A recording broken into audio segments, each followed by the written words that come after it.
Good evening. আমি আশা করি আপনারা সকলে ঈশ্বরের অনুগ্রহে ভালো আছেন, সুস্থ আছেন। যদি আপনাদের মধ্যে কেউ জীবনে কঠিন পরিস্থিতির মধ্যে দিয়ে যাচ্ছেন, আমি প্রার্থনা করি ঈশ্বর যেন ওনাকে দয়া দান করেন এবং ক্ষমতা দেন যেন তিনি জীবনের সব কঠিন পরিস্থিতির মোকাবিলা করতে পারেন।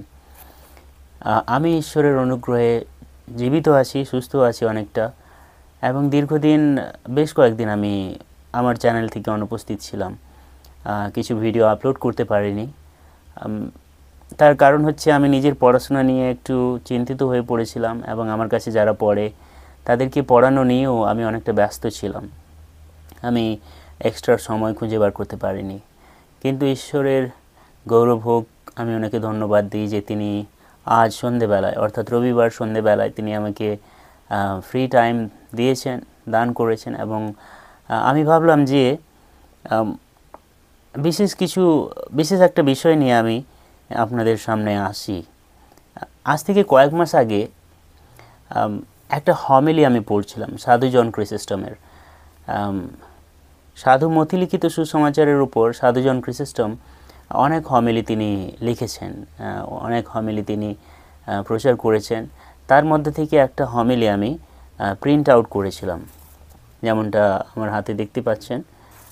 এটা বেশ কয়েক পেজ, আমি অনেক মাস আগে পড়েছিলাম, এটা রেখেও দিয়েছিলাম, আমার মনে ছিল না যে এটা আমি পড়েছিলাম। এবং এর মধ্যে খুবই ইম্পর্টেন্ট বিষয় রয়েছে, আমি জানি না আপনারা দেখতে পাচ্ছেন কিনা, আমি আন্ডারলাইন করেছি লাল কালি দিয়ে, এবং এদিকেও মানে পুরো পেজটাতে আমি লাল কালি দিয়ে আন্ডারলাইন করেছি, এবং আমি যা শিখেছি সেই সমস্ত বিষয়গুলোকে এখানে লিখেছি। এইখানে এই হমিলির মধ্যে অনেক বিষয় আছে যেগুলো আমি শিখেছি এবং আমি চাই যে আপনারাও সেটা জানুন। এমনটা নয় যে আমার মধ্যে আমি একজন মহান কেউ, বা আমি নিজেকে মহান বলে মনে করছি বলে আপনাদের সঙ্গে শেয়ার করছি, তেমনটা নয়। কিন্তু আমি একজন সাধারণ খ্রিশ্চান হিসেবে আমি পড়াশোনা করে যা শিখেছি সাধুদের জীবন থেকে, ওনাদের শিক্ষামালা থেকে, ওটাই আমি আপনাদের সঙ্গে শেয়ার করতে চাইছি। আর আমি বিশ্বাস করি যে যদি আমরা প্রত্যেকে যা যা শিখছি, আমাদের নিজেদের জীবনের অভিজ্ঞতা থেকে হোক, পড়াশোনা থেকে হোক, যা শিখছি সেটা যদি আমাদের খ্রিশ্চান ভাই বোনেদের কাছে শেয়ার করি, তাহলে তাতে ঈশ্বরেরই গৌরব হয় এবং আমাদের নিজেদের জীবনেও অনুগ্রহ নেমে আসে, যদি আমরা সেটাকে ফলো করি। বিশেষ করে এটা এত বড় হমিলি, আমার মনে হয় যে 2-3টে ভিডিও আমাকে বানাতে হবে এর সম্পর্কে পুরো বলতে গেলে। আমি তো বলিনি যে এটা কিসের উপরে হমিলি। সাধু মতিলিখিত সুসমাচারের 4 অধ্যায়ে শুরু থেকে আমরা প্রভু যীশু খ্রিস্টের যে বাপ্তিস্মর পর ওনার যে পরীক্ষা হয়েছিল সেই উপরেই সাধু জন ক্রিসিস্টম এই হমিলিটি লিখেছেন।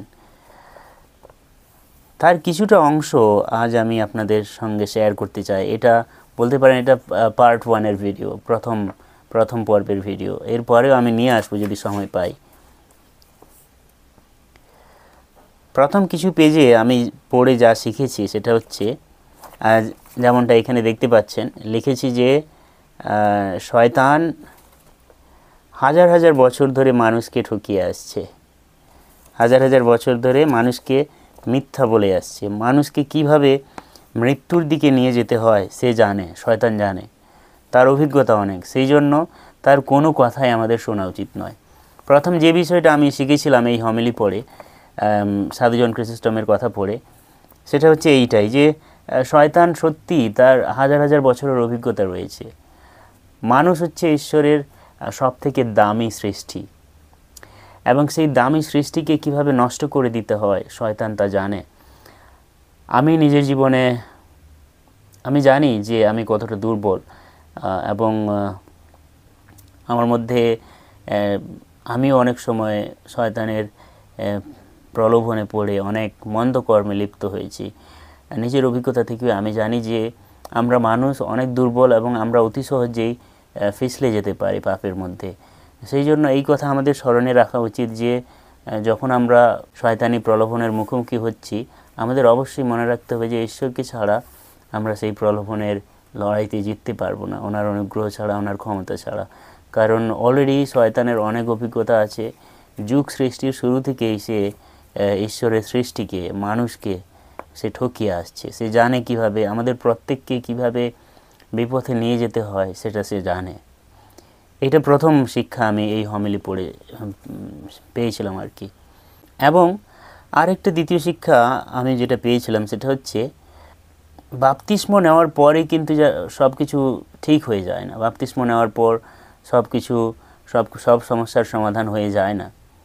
যেমনটা প্রভু যীশু খ্রিস্ট তিনি বাপ্তিস্ম নেওয়ার পর পরীক্ষিত হওয়ার জন্য প্রান্তরে আত্মাদ্বারান্বিত হয়েছিলেন এবং সেখানে 40 দিন তিনি উপবাসে থাকার পর শয়তান শেষে এসে ওনার পরীক্ষা নিয়েছিল। সেই প্রসঙ্গে সাধু জন ক্রিসোস্টম বলছেন যে আমরা যারা প্রত্যেকে বাপ্তিস্ম নিচ্ছি, আমরা যেন এটা কোনোদিনই যেন না ভাবি যে বাপ্তিস্মের পর সব ঠিক হয়ে যাবে, বরং বাপ্তিস্মের পর যদি পাপের প্রলোভনটা বেশি হয়ে যায়, বেড়ে যায়, তাতে যেন আমরা বিস্মিত না হই যে আমি বাপ্তিস্ম নিয়েছি, কেন আমার জীবনে প্রলোভন বেড়ে যাচ্ছে, এটা তো হওয়া উচিত নয়। এটাই স্বাভাবিক হয়। যখন আমরা বাপ্তিস্ম নিলাম, শয়তান জানে যে আমাদের জীবনের প্রতি ঈশ্বরের কি মহান করুণা এবং অনুগ্রহ নেমে এসেছে। সে চায় না যে আমরা সেই করুণা এবং অনুগ্রহে জীবন কাটাই। সেই জন্য শয়তান আরও জোরালোভাবে আমাদের জীবনে নানা ধরনের স্ট্রাগল, নানা ধরনের প্রলোভন নিয়ে আসে। দ্বিতীয় শিক্ষা এটা আমি সাধু জন ক্রিসোস্টমের এই হমিলি থেকে শিখেছি আর কি।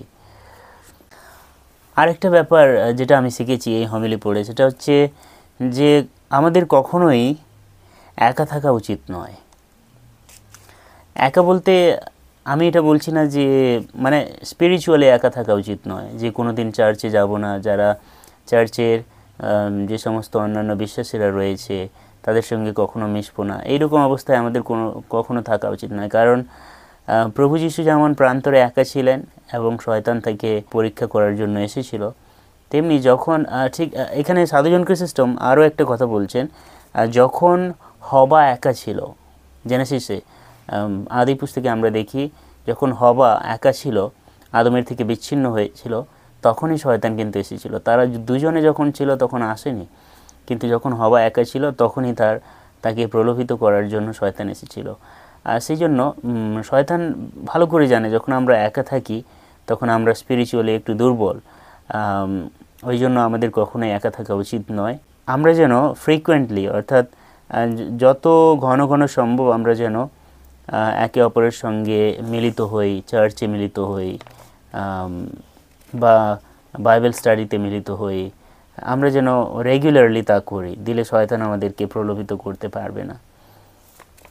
আজকের ভিডিওটাতে আমি শুধু এই 3টে বিষয় বলতে চাই। এই হমিলিটা অনেক বড় যেহেতু, সেই জন্য যদি আমি একটা ভিডিওই বানাই তাহলে অনেক মিনিট হয়ে যাবে, 30 মিনিট মতো ভিডিও হয়ে যাবে, যেটা আপলোড করা আমার পক্ষে একটু কষ্টসাধ্য হয়ে উঠবে। যাই হোক না কেন, আগামী ভিডিওগুলোতে আমি নিয়ে আসবো হমিলির বাকি অংশটুকু পড়ে আমি যা শিখেছি সেটা আমি নিয়ে আসবো। ঈশ্বর সকলকেই দয়া করুন।